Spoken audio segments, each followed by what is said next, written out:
अस्सलाम वालेकुम नाज़रीन, हम अपने एजुकेशन सर्वे के सिलसिले में तरनौल के इलाके में मुख्तलिफ़ जगहों पर स्कूलों की प्राइवेट स्कूलों के हवाले से कि हमने अचानक एक ऐसा स्कूल भी देखा कि जिसके बाद हमें ये याद आ गया कि एक इंटरनेशनल ऑर्गेनाइजेशन ने लिस्ट जारी की थी कि दुनिया में कार खैर के कामों में सबसे आगे पाकिस्तान है, यानी खैरात देने में और नेकी के कामों में पाकिस्तान सबसे आगे है। तो हम ये बात सुना करते थे, एक दस्तावेज़ के तौर पे उसको रेफरेंस के तौर पे पेश भी करते थे, लेकिन जब हम गुज़श्ता रोज़ तरनौल के इलाके में एक गली में हम आए तो हमने वहाँ पर एक ज़ुबैदा पब्लिक स्कूल सिस्टम के नाम से एक इदारा देखा।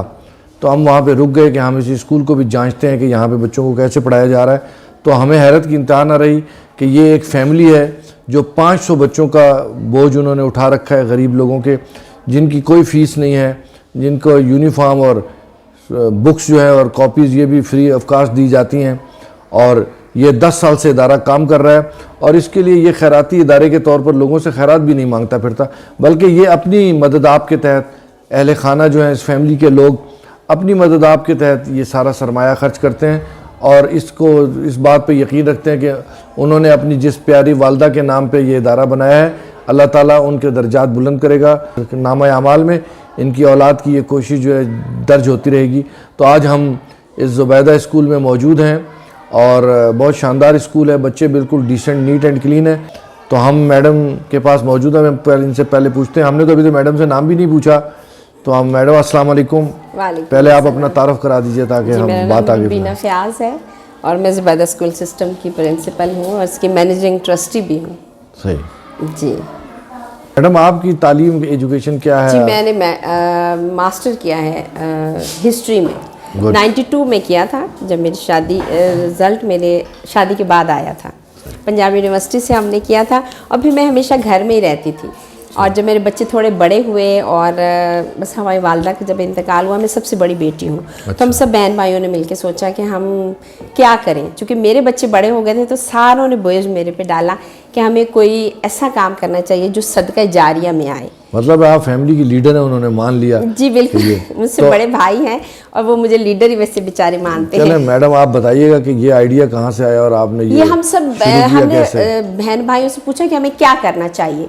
इन्हें अपनी वालदा के किसी बच्चियों की शादियाँ करानी चाहिए, किसी को उम्रे पे भिजवाना चाहिए साल में 1-2 दफ़ा, या सब ने कहा नहीं, एजुकेट करें। इस ख़ास तौर पर मेरे बड़े भाई साहब ने और जो मेरी बहन डॉक्टर है, जो इसकी बेसिकली आप कह लें कि वो इसका ब्रेन है, ये थॉट उसके दिल में आई थी कि हमें अपनी वालदा के लिए अब कुछ ना कुछ, उन्होंने हम 10 बहन भाई हैं तो उन्होंने कहा 10 बहन भाइयों को उन्होंने पढ़ाया, तो अब हमें भी उनके लिए कुछ ना कुछ करना चाहिए। तो फिर यही था कि हमें बच्चों को एजुकेट करना चाहिए। तो फिर इसलिए फिर एक स्कूल बनाया हमने पहले एक ट्रस्ट, ज़ुबैदा बरकत, बरकतुल्लाह मेरे वालिद का नाम है, तो ज़ुबैदा बरकत ट्रस्ट हमने बनाया और उसको रजिस्टर्ड कराया, फिर उसको पीरा में भी रजिस्टर कराया और फिर हमने एक स्कूल बनाया। स्टार्ट में 100 बच्चे थे 10 साल पहले इसी तरनौल में, और हमारी बिल्डिंग भी डिफरेंट थी। फिर वो बिल्डिंग थोड़ी छोटी पड़ गई, बच्चे ज़्यादा हो गए, फिर हमने दूसरी जगह बिल्डिंग ली और ये तीसरी, यहाँ भी हम 8 साल से हैं। तो आप थोड़ा सा बताएंगी कि आपको माहाना क्या अखराजात आप कर रही हैं इन बच्चों पर? तकरीबन 3.5 से 4 लाख के बीच में हम बहन भाई जो मुस्तकिल डोनर हैं। और ये किस मद में असातिज़ा की? ये बिल्डिंग का कराया जाता है 50,000 और फिर हमारे पास 13 टीचर्स हैं, हम उनको पे देते हैं और बाकी जो आपको पता है स्कूल की बिजली और ये वो, और फिर सालाना जो सबसे बड़ा खर्चा इसको वो फर्नीचर का है, जो हमें खुद से बहन भाइयों को या जो भी हमारी बचत होती है या इसकी जो भी मेंटेनेंस होती है वो, क्योंकि वो 100% हम पे है। क्योंकि ये स्कूल देते वक्त हर कोई कहता है कि बच्चे बहुत ज़्यादा तोड़ फोड़ करते हैं तो स्कूल की मेंटेनेंस जो है मालक जो भी लॉर्ड है वो नहीं कराएगा ना, तो ये सब हमें करना पड़ता है। पहले शुरू में हम बुक्स भी करते थे और पहले जब 100 बच्चा था तो हम पूरे बच्चों को यूनिफॉर्म देते थे। फिर बच्चे बढ़ते गए तो फिर ज़ाहिर हमारी ज़रूरियात भी उस हिसाब से बढ़ी, तो अब हम सिर्फ डिज़र्विंग बच्चों को जिनके वालिदैन नहीं, मतलब वालिद नहीं है या रियली वो लोग हम फील करते हैं कि उनके बच्चे बहुत ज़्यादा हैं, 8-8, 10-10 बहन भाई हैं, तो फिर हम सिर्फ उनको फोकस करके उनकी हेल्प करते हैं। यूनिफॉर्म की फ्री बुक्स तमाम बच्चों को मिलती हैं। तो मैडम ये बताइएगा कि हमारा तो ये अकीदा है, हमारे नबी करीम सल्लल्लाहु अलैहि वसल्लम की हदीस है कि अल्लाह को आप एक दें तो अल्लाह 70 वापस लौटाता है। तो आप ये जो ख़र्चा कर रहे हैं तो आप क्या महसूस करते हैं कि जो भी आपके लोग ख़र्चा कर रहे हैं उन्होंने अपनी मईशत पर इसके क्या असरात पाए, आपने कितने इतना % फ़ायदा हुआ? खूबसूरत सवाल किया है कि जब मेरे बहन भाई ये सुनेंगे, आई फील कि वो इसका कि 100 टाइम्स उनमें बेहतरी आई है। 100 टाइम्स मेरे ख़ास तौर पे जो इसके 2 डोनर हैं और जो तीसरी मैं हूँ। वैसे तो हम सब बहन भाइयों पे हमारे वालिदैन की दुआओं का एक ऐसा असर है कि हमने हर दिन पहले से बेहतर देखा है। माशाल्लाह। यानी शऊर के लिहाज से भी मैं समझती हूँ कि ये सबसे बड़ी बात होती है जो इंसान को अल्लाह की ज़ात अता करती है। ठीक है कि उसको अच्छे बुरे की थोड़ी सी तमीज़ हो, माफ़ करना, लेट गो करना चीज़ों को, वो सीख जाए। ठीक है, और फोकस करे सिर्फ अच्छाई के ऊपर या अल्लाह का जो भी कानून है उसके ऊपर।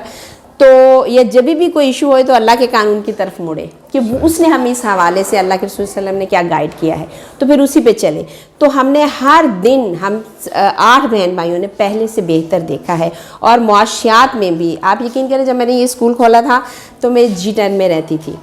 ठीक है, और आज मैं E7 में रहती हूँ। माशाल्लाह। ठीक है, और मेरा बेटा और मेरा मियाँ साहब मेरे सबसे बड़े डोनर हैं। मेरे मियाँ सुप्रीम कोर्ट के वकील हैं। मेरा बेटा भी एडवोकेट है लेकिन वो बिज़नेस करता है। नाम बताइएगा आप अंकल का? जी, मियाँ साहब mister Fayaz Ahmed Padana, advocate supreme court.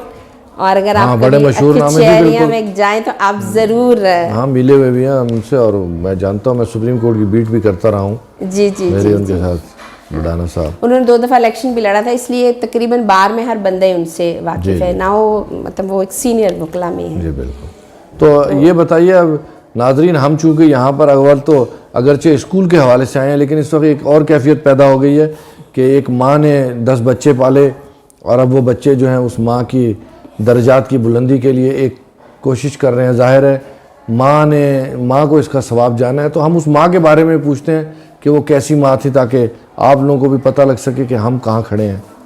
तो ज़रा अपनी अम्मी के बारे में बताइएगा कि आपको ये उनसे इतना प्यार हुआ। आज भी जब स्कूल में अपनी टीचर्स को, अपने बच्चों को, अपनी माँ जो हमें कोड करती थी, जो हमें नसीहतें करती थी लाइफ गुजारने के लिए, एहसासात को लेकर के, जिम्मेदारियों को लेकर के, तो मैं उसकी बार बार बात करती हूँ। मेरी वालिदा पढ़ी लिखी नहीं थी। क्या वो खुद भी कार खैर के काम करती थी, लोगों की मदद करना वगैरह?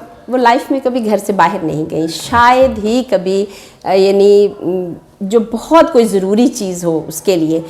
वो एक इस तरह की माँ थी जिस तरह की मैं समझती हूँ कि आइडियलाइज़ किया जा सकता है। आज जब आप पिछली सदी में जाएं तो जो सबसे आइडियल माएँ थी ना, मेरी वालिदा बहुत ज़्यादा पढ़ नहीं सकी थी, बिकॉज के वो कहती थी, जब हमारे गांव में जो स्कूल था उसमें बॉयज़ एंड गर्ल्स इकट्ठे थे। तो जब मैं 3-4 में गई तो वो जो लड़के होते थे उनकी वजह से, कि मेरे फादर एक दफ़ा मुझे स्कूल से लेने आए तो उन्होंने बच्चों के कुछ झगड़े देखे जिसमें वो जो ज़ुबान इस्तेमाल कर रहे थे, तो मेरे नाना ने समझा कि ये लैंग्वेज मेरी बेटी के लिए नहीं होनी चाहिए, या वो सुने भी ना इवन, तो वो फिर पढ़ी नहीं।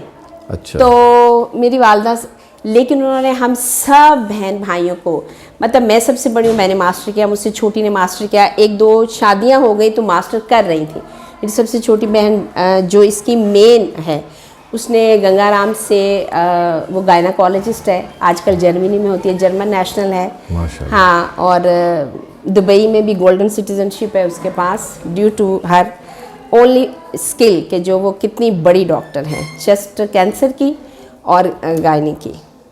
तो वही बेसिकली इसके सारे अखराजात आंखें बंद करके कि बाजी कितने पैसे चाहिए, तो वो इसको देती है। एक सवाल है बिल्कुल ज़ाती नौइयत का है, लेकिन चूंकि ये इंटरव्यू हम अब एक मुख्तलिफ सिनारियों में कर रहे हैं, तो आप एक ऐसी पर्सनैलिटी, हमें भी सीखने का मौका मिल रहा है कि आप लोग अपनी वालिदा की इतने वफ़ादार और इतनी मोहब्बत करने वाले क्यों हैं। इसकी वजह क्या है? क्या इसलिए कि वो आपके वालिद की बहुत ज़्यादा फरमाबरदार रहीं, या क्या वजह हुई कि आप इतनी? आप उसको आइडियलाइज कर सकते हैं कि जैसे मेरे वालिद ने एक दफ़ा हमें कहा कि आप, तुम्हारी वालिदा सामने बैठी है, पूछे कि मैंने कभी इनको उफ़ भी कहा हो।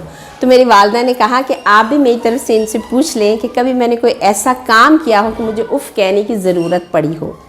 अभी आप ये एक, मैं समझती हूँ कि इससे आप अंदाज़ा लगा सकते हैं कि हम 8 बहनें हैं, मतलब मेरे बड़े भाई साहब थे, फिर हम 8 बहनें हैं, फिर मेरा एक छोटा भाई है, ठीक है, और मेरी वालिदा एक एक्सट्रीम जो जिसको वफ़ादार, और वो चीज़ हमने खून में, मेरे मियाँ साहब मुझे कहते हैं कि अपने खावंदों से मोहब्बत और ये जो नेक नामी या ये जो एक इखलाक, ये तुम लोगों ने अपनी वालिदा से खून में लिया है। तो एक सवाल और इसमें ये बनता है कि आपने ये जो एक मकसद लिया हुआ है, बच्चे ज़ाहिर इसमें इन्वॉल्व हैं, बच्चे पढ़ रहे हैं, और ज़ाहिर है तालीम सिर्फ मैट्रिक तक नहीं होती, बच्चों को आगे तक पढ़ना होता है और लाइफ में कुछ करने के लिए, तो वो आपने क्या एक जहन में प्लान बनाया कि आखिर यानी कहाँ तक आप इन बच्चों को सपोर्ट करेंगे? देखिए पहले सर मैं आपको ये बताऊँ, ये जो मेरे पास जो बच्चे आते हैं ना, हम सबसे पहले ये चाहते हैं कि हम इनको एक छत की प्रोटेक्शन दें, क्योंकि अगर मैं इनको यहाँ पे नहीं रखती तो अगर इवन वो नहीं पढ़ने वाले, क्योंकि ना घर में पेरेंट्स पढ़ाते हैं ना ये खुद बच्चे, ये यहाँ से चले जाएंगे ना सिर्फ खेलेंगे और रात को वो सोने के वक्त घर आएंगे और मार खाएंगे। और वो लोग इनके बस प्लानिंग नहीं है, 7 से 8 9 10 बहन भाई हैं, ठीक है। तो हम समझते हैं कि इनको सबसे पहले तो हम छत की प्रोटेक्शन देते हैं कि ये चाइल्ड, मैं मेल बच्चों की बात कर रही हूँ, चाइल्ड लेबर से बच जाए। क्योंकि अगर मैंने कुछ बच्चे स्कूल से निकाले तो बाद में पता चला कि उसकी माँ ने उसको मतलब किसी ट्रकों के अड्डे पे बिठा दिया, वो जो कहते हैं ग्रीस वगैरह लगाना या किसी स्पेयर पार्ट्स की दुकान पे या इस तरह, ठीक है। अब हम बच्चों को बार बार ये चीज़ कहते हैं कि वो लोग अगर डिग्री लेना चाहें, देखिए डिग्री दिलवाना एज ए स्कूल ज़ाहिर है हमारी ख्वाहिश है, मेरी नहीं, जो मेरी बड़ी जो है मुसरत, जो मेरी बहन इसकी मेन डोनर है, कि हम एक ऐसा इंस्टीट्यूशन बनाएं जिसमें हम बच्चों को ज़्यादा से ज़्यादा वक़्त रख सकें और हम उनके पेरेंट्स से ले लें कि आप इन बच्चों को, हम तब तुम्हें वापस करेंगे जब ये किसी काबिल हो जाएंगे, ठीक है। लेकिन अभी हम 10 साल में ऐसा कुछ भी नहीं कर सके। मेरे पास बहुत सारे बच्चे, अगर फॉर एग्जांपल 12 बच्चे 5th से जाते हैं ना, तो 5 से 6 से ज़्यादा आगे तालीम जारी नहीं रख सकते। मेरे बहुत बहुत लायक बच्चे अभी भी, मैं कराची में जो भागे आते हैं, मैडम मैडम मैडम, कोई चिप्स बेच रहा है, कोई किसी जूतों की दुकान पर खड़ा है, कोई कुछ काम करे। एक बार अगर ये मैं और अकबर हम कभी एतवार बाज़ार चले जाएँ, आप कभी मेरे साथ जाएँ, तो कम से कम 8 से 9 बच्चे मैडम मैडम करते भागे आएंगे। किसी की वहाँ अपनी दुकान है, कोई वहाँ पे वैसे काम करने के लिए लेबर के तौर पे जाता है। तो हम मतलब जो मतवस्त तबके वाले आते भी हैं ना, तो वो 3-4 के बाद फ़ौरन अपने बच्चों को किसी अच्छे स्कूल में, मेरी टीचर बड़ा इस पर एहतजाज करती हैं कि मैम यही तो एक बच्चा अच्छा था, देखें अब उसके मामू उसको सपोर्ट कर रहे हैं, अब उसका फलाना उसको तो मैंने कहा यार पढ़ रहे हैं, शुक्र करो कि पढ़ रहे हैं, हमारे पास एक और सीट खाली होगी है, कोई और डिज़र्विंग आ जाएगा। तो ये तो बिल्कुल आपने वो हालात बताए जो कि हम पाकिस्तान के मुतल्लिक कहते हैं कि पाकिस्तान बना के दे दिया गया हमें, उसके बाद पाकिस्तान आगे नहीं बढ़ सका। तो आप भी बच्चों को सपोर्ट दे रही हैं, उनको पढ़ा रही हैं, लेकिन आगे बढ़ने के लिए उनका कोई प्लान इस मुल्क में दस्तयाब नहीं है। बेसिकली इनके पेरेंट्स का होना चाहिए ना। तो देखिए पेरेंट्स के लिए क्या किया जाए, आप ये भी बताएं। पेरेंट्स को अवेयरनेस, देखिए हम बार बार औरतों के जो तालीम की बात करते हैं, क्योंकि माँ बहुत ही बुनियादी रोल प्ले करती है माँ।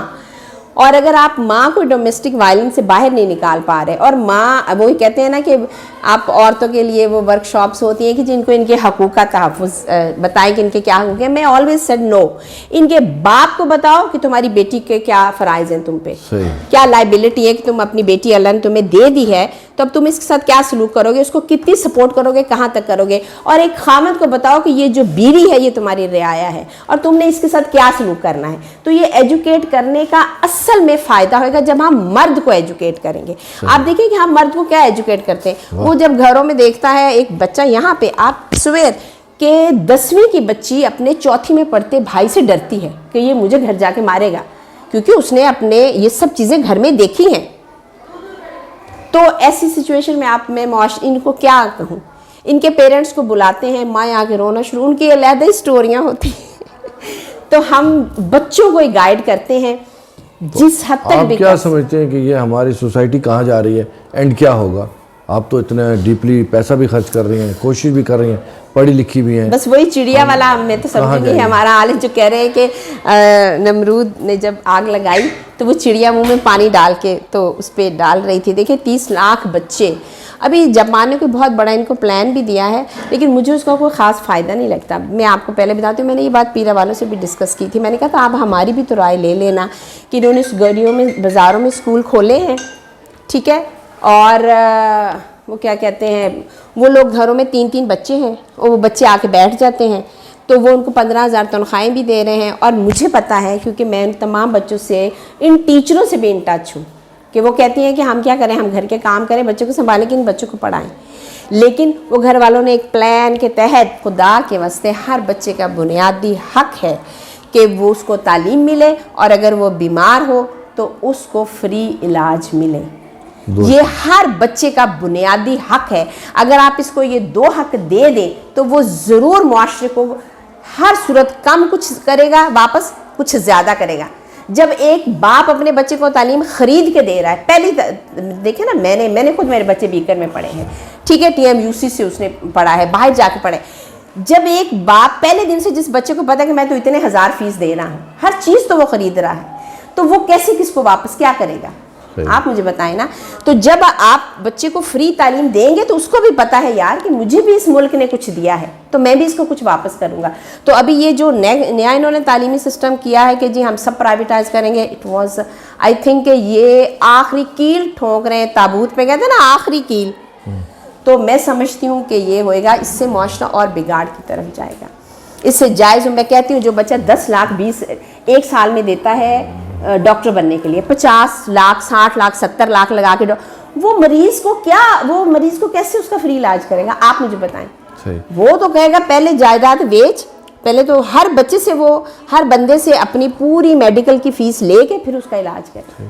नाज़रीन, हम इस इंटरव्यू को अगर पूरा दिन जारी रखें तो ये एक कारआमद इंटरव्यू, लेकिन हमारे पास वक्त की किल्लत है, इसलिए हम इस इंटरव्यू को यहाँ पर ख़त्म करने पर मजबूर हैं।